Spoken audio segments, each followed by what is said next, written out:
Assalamualaikum warahmatullahi wabarakatuh. Perkenalkan, nama saya Anggina Nola, dari Manajemen Pemasaran, Fakultas Ekonomi dan Bisnis, kelas E, NIM C0B0230034.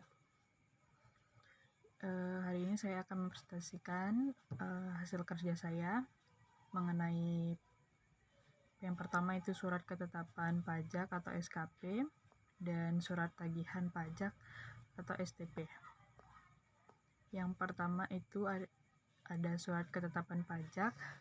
Pengertiannya adalah sasaran kerja pegawai yang ada dalam salah satu unsur di dalam penilaian prestasi kerja PNS yang diatur dalam Peraturan Pemerintahan Nomor 46 Tahun 2011. Undang-Undang Nomor 28 Tahun 2007 tentang Ketetapan Umum dan Tata Cara Perpajakan atau KUP. Pajak adalah kontribusi wajib kepada negara yang terutang oleh orang pribadi dan badan yang bersifat memaksa berdasarkan undang-undang dengan tidak mendapatkan imbalan secara langsung dan digunakan untuk keperluan negara bagi sebesar-besarnya kemakmuran rakyat. Yang kedua itu ada jenis surat ketetapan pajak. Yang pertama itu ada surat tagihan pajak atau STP. Surat tagihan pajak adalah surat untuk menagih pajak atau sanksi administrasi berupa bunga dan denda. Yang kedua itu surat ketetapan pajak kurang bayar atau SKPKB.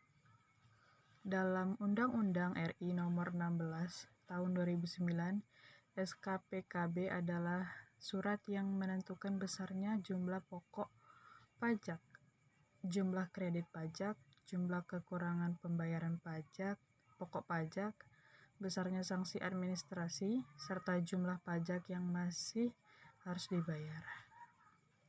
Yang ketiga itu ada surat ketetapan pajak lebih bayar atau SKPLB. SKPLB dikeluarkan oleh DJP ketika WP lebih membayar pajak terutang dari yang seharusnya. Surat ketetapan pajak nihil atau SKPN. SKPN merupakan surat ketetapan pajak yang menentukan jumlah pokok pajak yang sama besarnya dengan jumlah kredit pajak, pajak tidak terutang, dan tidak ada kredit pajak. Yang terakhir ada surat ketetapan pajak kurang bayar tambahan atau SKPKBT. SKPKBT merupakan surat ketetapan pajak yang menentukan tambahan atas jumlah pajak yang telah ditetapkan. Berikutnya ada fungsi SKP.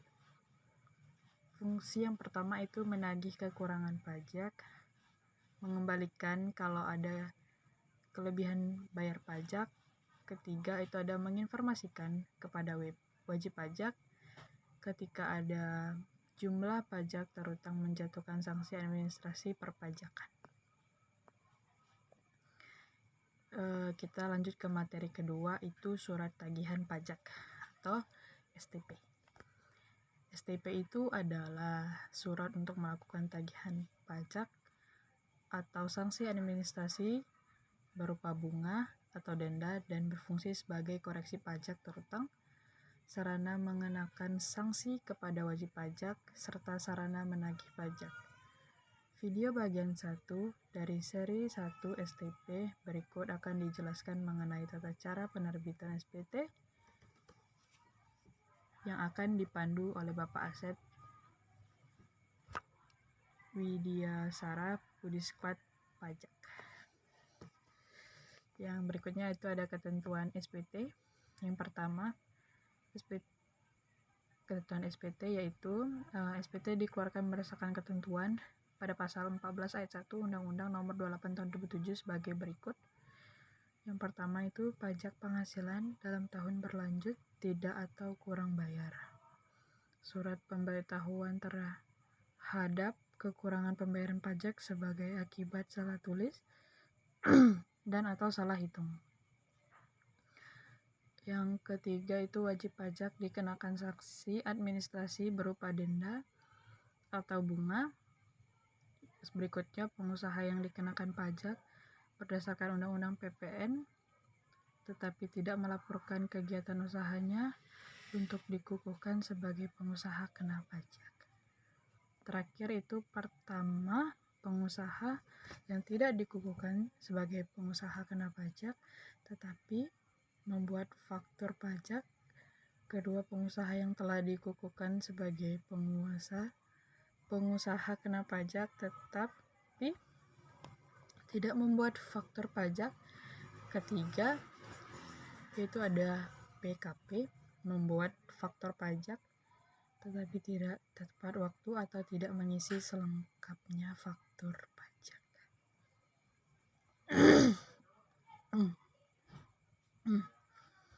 Berikutnya ada fungsi STP. Dalam surat tagihan pajak terdapat beberapa fungsi yang dijelaskan sebagai berikut. Sebagai koreksi atas jumlah pajak yang terutang menurut SPT wajib pajak. Itu yang pertama. Yang kedua itu sarana untuk mengenakan sanksi berupa bunga atau denda.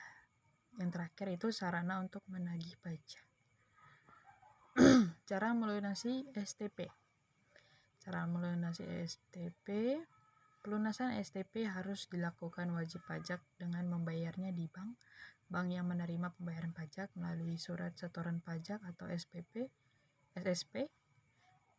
Anda wajib mencantumkan nomor SPT dan SSP tersebut pada bagian nomor ketetapan. Sebab jika Anda lupa mencantumkan nomor STP, ini biasanya akan mengakibatkan permasalahan nantinya karena wajib pajak bisa dianggap belum membayar SPT tersebut. Jika masalah yang terjadi, wajib pajak harus menyelesaikan melalui proses pemindahbukuan yang membutuhkan waktu dan tidak sebentar.